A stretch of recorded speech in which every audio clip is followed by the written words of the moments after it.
Today the topic of discussion is on topical fluorides. There are various videos in our YouTube itself related to topical fluoride. Myself, I'm going to focus mainly on the Neet oriented questions related to the topic topical fluoride. So remember first who gave the definition of topical fluoride. So the definition of topical fluoride was given by Stooky. Stooky. Stooky. The definition of topical fluoride was given. Now, basically, what is topical fluoride? Topical fluoride is nothing but dose delivery system which provides fluoride for a local chemical reaction to expose surface of erupted dentition. So, remember the definition was given by Stooky. So, basically, topical fluoride is nothing but you apply fluoride topically. Okay, they are into two types. One is professionally applied, which we dentists apply professionally, self-applied, whereas the participants apply in their home. So, professionally applied includes 5 types, which includes prophylactic paste, fluoride varnishes, gels, foams, and restorative materials. Whereas self-applied includes dendrifies, mouth rinses, gels, and solutions. So, fluoride varnish was given by Smith in the year 1964. So here there are 3 types of fluoride varnishes. One is the Durafet, second is the floor protector, and third is the Carex. So Durafet was the percentage of caries reduction permanent teeth was 30 to 40%. Whereas in primary dentition it was 7 to 44%. So here you have to remember the ppm for Durafect, Fold Protector and Carex. For Durafect it is 22,600 ppm.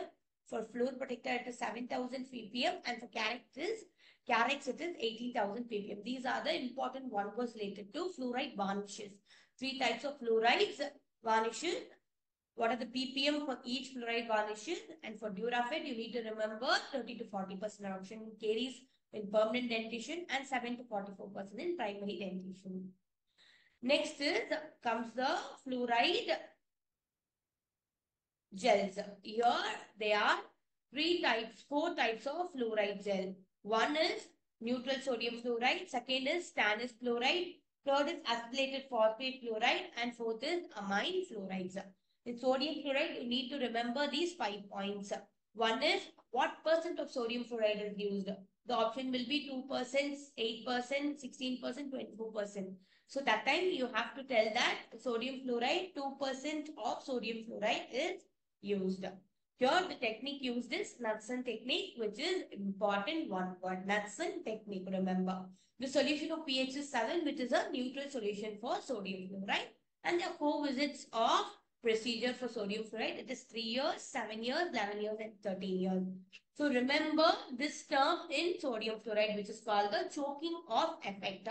Now what is choking off effect? I'll be telling you in 2 lines. But remember the one was related is which of the following fluoride has a choking off effect? Sodium fluoride, stannous fluoride, acetylated phosphate fluoride, amine fluoride.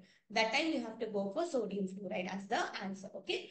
Choking off effect is nothing but, see, when you apply the sodium fluoride onto the tooth surface, that will react with the hydroxy uptake crystals present in the tooth surface to form calcium fluoride. Now, by further diffusion of the sodium fluoride onto the tooth surface with the hydroxy apatite will block the entry of fluoride ions. This further blockage of entry of fluoride ions is called choking off effect. Okay. Second type is stannous fluoride. Stannous fluoride, remember, in children you will be using 8% of stannous fluoride, whereas in adults you will be using 10% of stannous fluoride. I told in sodium fluoride, what is the technique? It is Knudsen technique, but in stannous fluoride, it is Muller technique. Remember that. Here, it is a paint-on technique. So, what are the 2 main concentration? Here, low and high concentration is formed. Remember, in low concentration, what is the end product, and high concentration, what is the end product? In low, it is thin hydroxyphosphate, and in high concentration, it is calcium trifluorostannate gets formed along with thin trifluorophosphate. Now, next going on to acetylated phosphate fluoride. Here, 1.23% of pp ppm. That is 1.23% of APF gel is used. ppm is nothing but 12,300 ppm is present. Here the solution name is Brody-Watt solution. Dicalcium phosphate dihydrate is the end product. And fourth type is the amine fluoride, which was given by Mulliman and co-workers in the year 1957. Here comes the comparison between sodium fluoride, standard fluoride, and acetyl phosphate fluoride. This is one of the important one-word question related to Neet. This tabular column, memorize it thoroughly. For sodium fluoride, what is the percentage we use? 2%. And for fluoride concentration is 9,200 ppm. The pH is neutral. Frequency of application 3 years, 7 years, 11 years, and 13 years. There's no adverse effect. This 30% of caries reduction. Standard fluoride 8% is used. 19,500 ppm. 2.4 to 2.8 pH. And it is biannually applied. Adverse effects is tooth pigmentation and gingival irritation. There is 32% of caries reduction. APF is 1.23%, 12,300 ppm. pH is 3, biannual 28% of caries reduction is seen. So this is related to the gels. Now next coming to dentifrice. Remember, dentifrice, there are 4 types and was given by Bibby in the year 1942. There are 4 types of dentifrice: sodium fluoride dentifrice, stannous fluoride dentifrice, monofluorophosphate, amine fluoride dentifrice. So fluoride mouthwash was given by Bibby in the year 1946. What did I tell for fluoride dentifrice? It was Bibby in 1942. The same Bibby gave mouth rinse in the year 1946. So remember, what is the weekly applied dose for mouth rinse and daily applied dose? Weekly is 0.2%, whereas 900 ppm, and for daily it is 0.05% to 25 ppm. Now this is the mind map related to topical fluoride. First, remember, when you study a topic, put a mind map so that you will easily remember all the stuffs. Okay. So here there are 2 types of topical fluoride application. One is professionally applied and another one is self-applied. Professionally applied is prophylactic paste, fluoride varnishes, gels, foams, restorative materials. So what are the fluoride varnishes? We studied 3 types: Durafit, Carex, floor protector. So what is the ppm you have to remember for Durafit, Carex, and floor protector? Okay, remember that.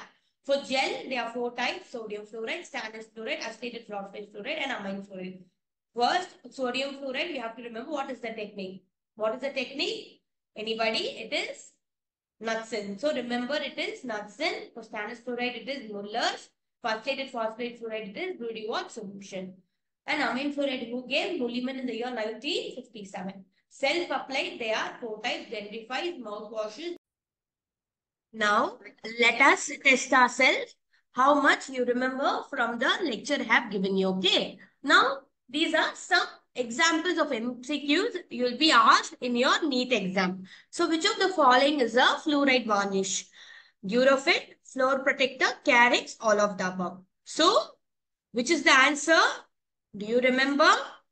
It is all of the above, because all the 3 given options are fluoride varnishes. Here you need to remember another one is the ppm of each fluoride varnishes. For Durafit, it is 22,600 ppm.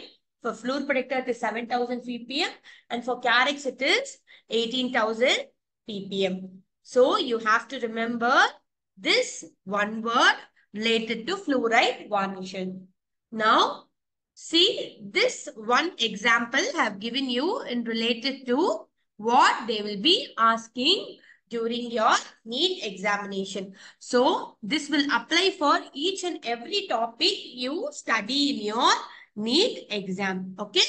So, make sure that when you study a topic, you would say, study all the one words related to the topic itself. So, this is second question which I discussed in your previous slide. What is the ppm of Durafit? It is, do you remember? It is 22,600 ppm. Who gave amine fluoride? It is Mulliman in the year 1957. Knudsen technique refers to the sodium fluoride. What techniques come for stannous fluoride? It is Muller's technique. And for acetate phosphate fluoride, that is What technique it is? Broody word solution. So these are all the MCQs related to topical fluoride. I have discussed you all related to the Neet examination. So remember, you should study when you take a topic, study all the related one words and make sure that you master that topic. All the very best for your Neet examination. Thank you.